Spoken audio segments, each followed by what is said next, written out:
I'm your host, Scary Pops, and everybody loves a good scare. So let's get into it. Bien.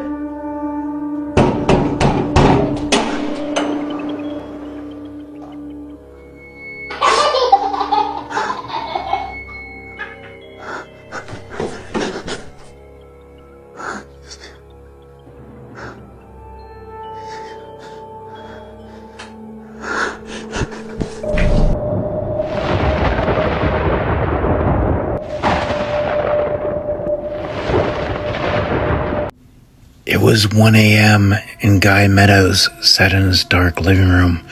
He hadn't moved for over an hour.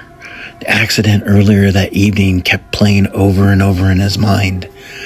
The light had turned red, but he was in a hurry and accelerated. An orange blur came from his right, and in a split second there was a violent jolt. A bicyclist rolled across his hood and fell out of sight on the pavement. Horns were blaring angrily, and he panicked. He stepped on the gas and screeched away from the chaos into the darkness, shaking and keeping an eye on his rearview mirror until he got home. "Why did you run, you idiot?" He'd never committed a crime before and punished himself by imagining years in jail, his career gone, his family gone, his future gone. Why not just go to the police right now? You can afford a lawyer. Then all of a sudden, someone tapped on the front door. His world suddenly crumbled away beneath him. They found him. There was nothing he could do but answer it. Running would only make things worse. His body trembling with fear, he got up. He went to the door, and he opened it. A police officer stood under the porch light. "Mr. Meadows?" asked the grim officer. And he let out a defeated sigh. "Yes, I'm terribly sorry, but I'm afraid I have some bad news. Your son's bike was struck by a hit-and-run driver this evening. He died at the scene. I'm very sorry for your loss, Mr. Meadows."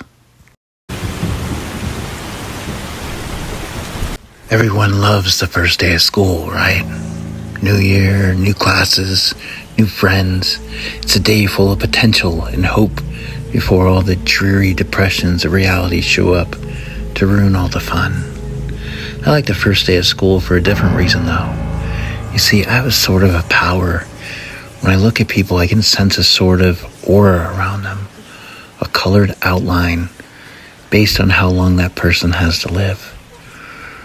Most everyone I meet around my age is surrounded by a solid green hue, which means they have plenty of time left. A fair amount of them have a yellow-oranges aura, which tends to mean a car crash or some type of tragedy. Anything that takes people before their time, as they say, is the red end of the spectrum. The aura becomes red. So every now and then I basically see someone who's a walking stoplight. Those are the ones who get murdered or kill themselves.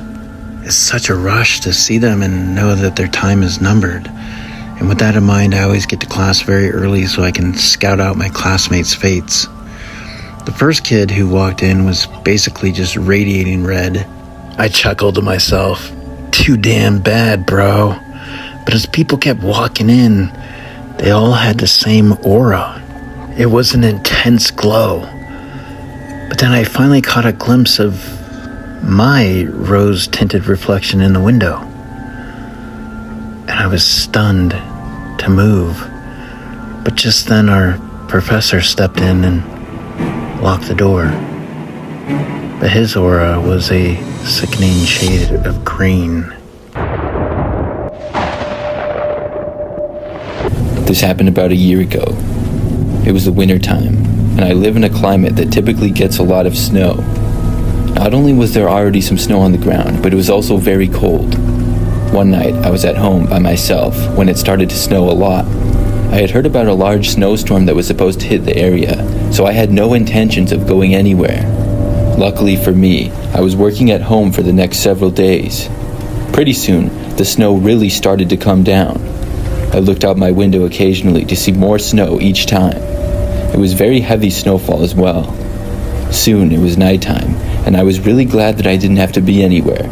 Occasionally, a snowplow would drive down my street, but other than that, it was very quiet. At probably like 7 p.m., suddenly there was a knock at my front door. I found this to be pretty odd. I walked over and looked out of the window. A young woman was standing there. I didn't see a car or anything, so I didn't know where she had come from. But at my house, from my front windows, I don't have a very good view of the street or even my driveway. I didn't know who she was, and she wasn't really dressed for the weather. She just had pants and a sweatshirt on and appeared to be in her early 20s. I opened the door and asked her what she was doing out in this snowstorm. The woman asked me if she could come inside my house to warm up. Her story was that her ex-boyfriend kicked her out of his car and then drove off, or something like that. I asked her if there was anybody that could come and pick her up or something. She said that she had just called her mom, and she was going to come. I didn't really like the idea of somebody who I didn't know coming inside of my house. For some reason, I felt like it was a bad idea. But I did feel bad for her with it being a snowstorm and everything, so I allowed her to come inside. I told her she could wait right inside the door. When you enter the front door of my house, it's kind of between the living room and dining room. The front door is on the left side of the house. The living room is to the right, and the dining room is straight ahead. After the woman entered, she made a beeline walking straight into the dining room. I was really confused, but I didn't say anything. I just watched her. She kind of said something quietly like, "Sorry, 1 second." Then she walked all the way to the back of the house and was going out of my sight. I started to walk closer to her to see what she was doing. As soon as I looked around the corner and saw her again, she was at the back door of my house and opening it up. My first thought was wondering why she was going back outside if she wanted to come inside so badly. But that thought was interrupted when I saw the door open and 2 men suddenly walked right inside of it. I couldn't believe it. At that point, for me, my instincts just kicked in. I instantly turned and ran the opposite direction. I ran towards my hallway where my bedroom and bathroom was. I heard multiple footsteps coming after me, but they were still a ways back. After I got inside my bathroom, I closed the door and locked it. But just seconds later, somebody tried opening the door. There were multiple people outside of my bathroom now. Nobody said anything though, including me. After the door wouldn't open, there were a few loud bangs on it. I got out my phone to call the police, but did not feel safe staying in the bathroom. So right after dialing 911, before I spoke to the operator or anything, I tried opening my window as quickly as I could. I probably did it in record time, and then I jumped out of my bathroom window and landed on a bush that was covered in snow. Then I ran through the deep snow in my yard and fell several times trying to run fast. I made it back to my feet quickly though, and eventually I got around my house and to the street. I just kept running until I made it as far away from my house as I could. Then I was finally able to talk with the 911 operator.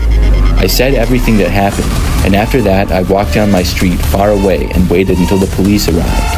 I didn't have a coat on or anything, but the crazy part is that I wasn't even cold at all. My adrenaline was going too much. When the police got there, the woman and the 2 men had taken off. I got back to my house to find it a mess. There was stuff all over the floor and a few things were stolen. It could have been much worse though, as I saw they didn't go in every room. They probably realized after I got away that they would have limited time before the police got there. I feel very lucky that I made it out safely. I'm not sure what those people would have done if I had stayed. Would they have tried to hurt me? I hope not, but I will never know. Since that happened, I don't answer my door to anybody that I don't already know. I also have installed a Ring doorbell, which would have been nice to have at the time of the incident. I'm hoping nothing like that ever happens again.